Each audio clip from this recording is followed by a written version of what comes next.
I'm Gwendolyn. I'm sitting here, sipping my tea, watching my son and his wife, Ethan and Lily, causing a ruckus on the porch.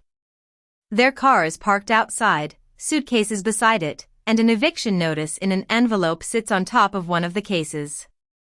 It's a sight that would make anyone's blood boil, but for me, it's a well-deserved comeuppance. Let me take you back. I've always been a hard-working woman. I grew up in a small town where everyone knew each other. My parents were simple, honest folk. My father was a carpenter, and my mother ran a small local store. They instilled in me the values of hard work, integrity, and self-sufficiency. I decided to move to the city to pursue my dreams. I started a small marketing agency from scratch. It was tough at first, long hours, little pay, but I persevered. Over the years, my business grew, and I was able to buy a beautiful, spacious house in a nice neighborhood.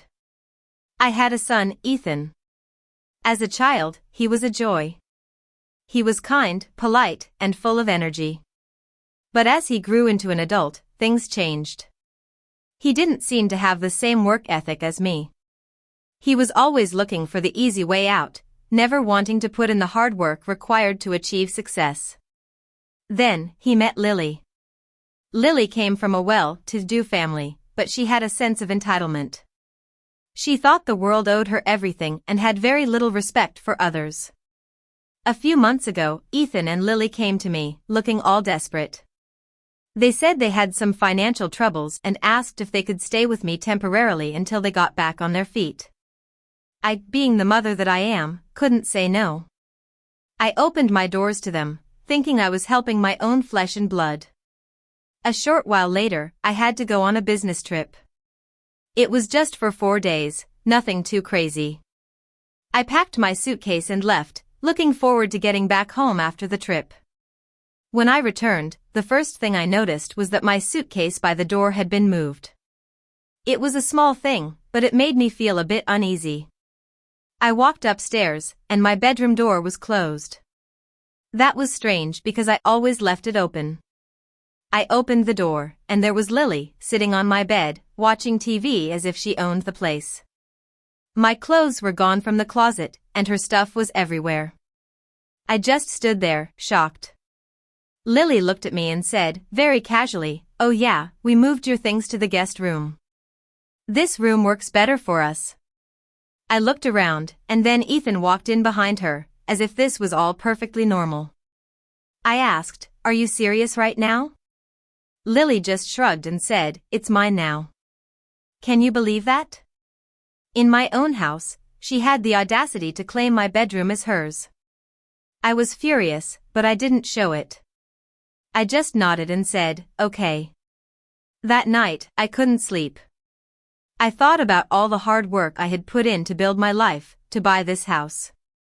I decided I wouldn't let them get away with this. The next morning, I made 2 important phone calls. The first was to my lawyer. I explained the situation, and he assured me that he could draw up a legal eviction notice. The second call was to a locksmith. I told him to come over as soon as possible to change all the locks in the house. By the time Ethan and Lily woke up, the deed was done. Every lock in the house had been changed. Their car was outside, and their suitcases were right next to it. I placed an envelope with the eviction notice on top of one of the suitcases. As soon as they realized what had happened, Ethan started blowing up my phone. Lily was screaming on the porch, saying all sorts of things. But I just sat there, sipping my tea, watching from the window. I thought to myself, if you're bold enough to claim someone else's bedroom, you better be ready to find somewhere else to sleep. This whole experience has taught me a valuable lesson. Sometimes, you have to be tough, even with your own family. You can't let people take advantage of you. And if you enjoy stories about family drama, entitled people getting a reality check, and revenge served nice and calm, go ahead and subscribe because trust me, the next story is even crazier. Also, comment where you're watching from and what part of the story stood out for you.